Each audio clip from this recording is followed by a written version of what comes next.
আসসালামু আলাইকুম, কেমন আছেন? নিশ্চয়ই ভালো আছেন। আমি রুবিনা রিনা, পেজ।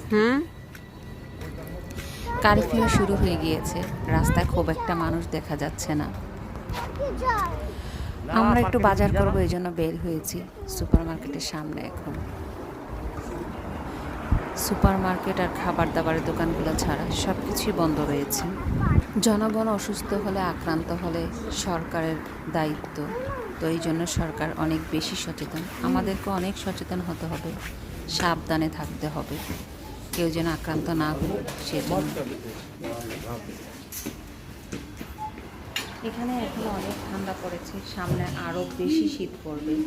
তো এখন থেকেই সাবধান থাকা দরকার, এই জন্য সব কিছু বন্ধ রেখেছে। জনগণের দায়িত্ব হলো সরকারের।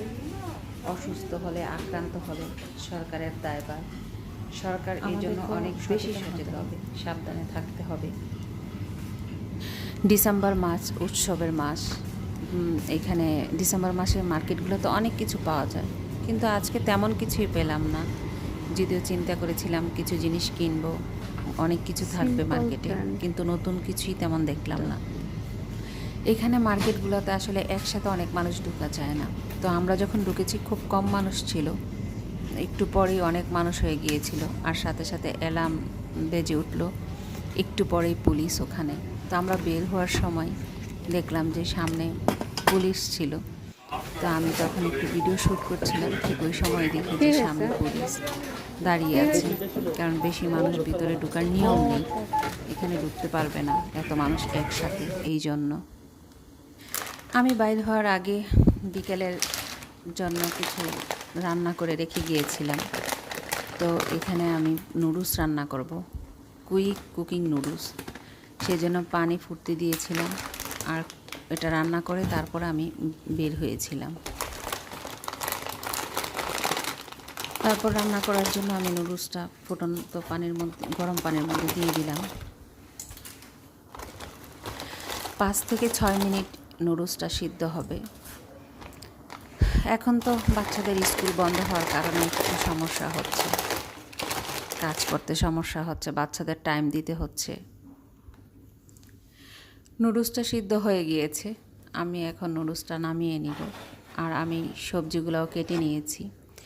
গাজরটা আমি আলু ছিলতে যেভাবে আলু ছিল ঠিক সেভাবে করে পাতলা করে কেটে নিয়ে তারপর চাকু দিয়ে একটু লম্বা করে কেটে নিয়েছি।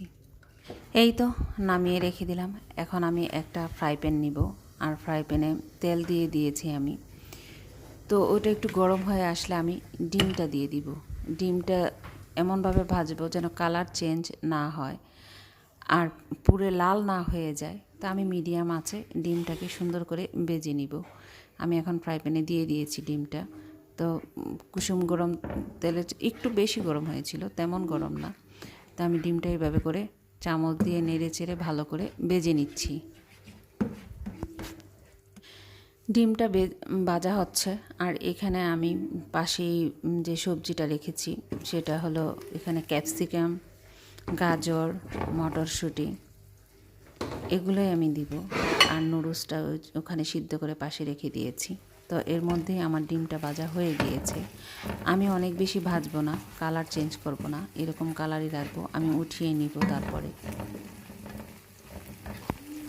সবজির সাথে টমেটোও রয়েছে।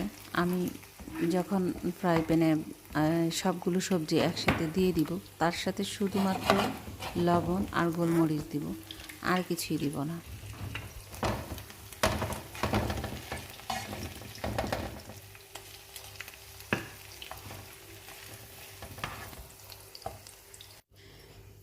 এখন আমি ডিমটা তুলে নিয়েছি। তো এখানে কড়াইতে যেই তেলটা রয়েছে ডিম ভাজা, সেটার মধ্যেই আমি রসুন দিয়ে দিলাম, আর তার সাথে সাথেই আমি দিয়ে দিব হলো পেঁয়াজ। রসুনটা খুব লাল হবে না, পেঁয়াজও লাল হবে না, জাস্ট তেলের মধ্যে দিয়ে অনেকটা গরম হয়ে আসলেই আমি এখন যে সবজিগুলো রেখেছি, গাজর, ক্যাপসিকাম, মটরশুঁটি, টমেটো, এই সবজিগুলো আমি একসাথে সব কিছু দিয়ে দিব। আমি একদম এটা পাস্তা স্টাইলে রান্না করছি, আর বাংলাদেশের নুডলস যেভাবে রান্না করা হয় ঠিক ওভাবে না। অলিভ অয়েল দিয়ে খুব সুন্দর করে রান্না করা যায়। এটা অনেকটা খেতে পাস্তার মতোই লাগে এই নুডলসটা। তো আমি ওভাবেই সিম্পল রান্না করেছি, লবণ আর গোলমরিচ দিয়ে। আর পরে যেগুলো দিয়েছি সেগুলো অবশ্যই দেখাবো। এখানে আমি 2টি সসও ব্যবহার করেছি। কারো যদি ভালো লাগে আমার মতো রান্না করে আমাকে কমেন্টে জানাবেন কেমন লেগেছে খেতে। আর নতুন কোনো আইডিয়া থাকলে অবশ্যই আমাকে বলবেন। অনেকে অনেক ভালো রান্না করে আমি জানি, সেই জন্যই বলছি। তো আমি এখন এটার মধ্যে একটুখানি লবণ দিয়ে দিব, তারপর নেড়ে চেড়ে মিশিয়ে একটু রেখে দিব 5 মিনিটের জন্য। 5 মিনিট কুক করার পরে সবজিটা এরকম, সবজিটা এখন হয়ে গিয়েছে। আমি একটু গোলমরিচ গুঁড়া দিব, সাদা গোলমরিচ।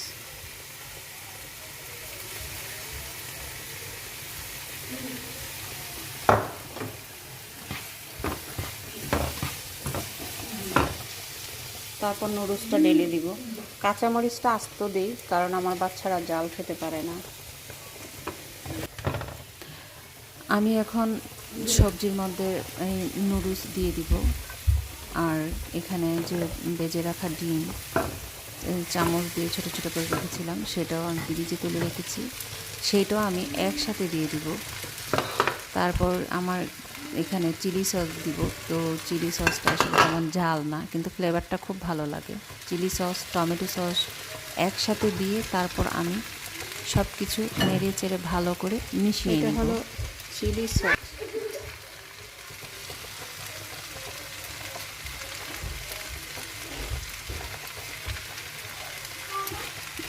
সস দিয়ে দিলাম, এখন আমি ভালো করে মিশিয়ে নেব। আর আমি মিশানোর পরে এটাকে রেডি করে তারপরে একটা ডিশে তুলে নেব। এই তো আমার রেডি হয়ে গিয়েছে, আমি একটা ডিশে তুলে নিচ্ছি। আর পাশে একটা ফরমাজ্জো রাখা আছে, সেটা আমি লম্বা করে কেটে কেটে তারপরে ওপরে সুন্দর করে সাজিয়ে দিব। বাচ্চারা খেতে খুব পছন্দ করে।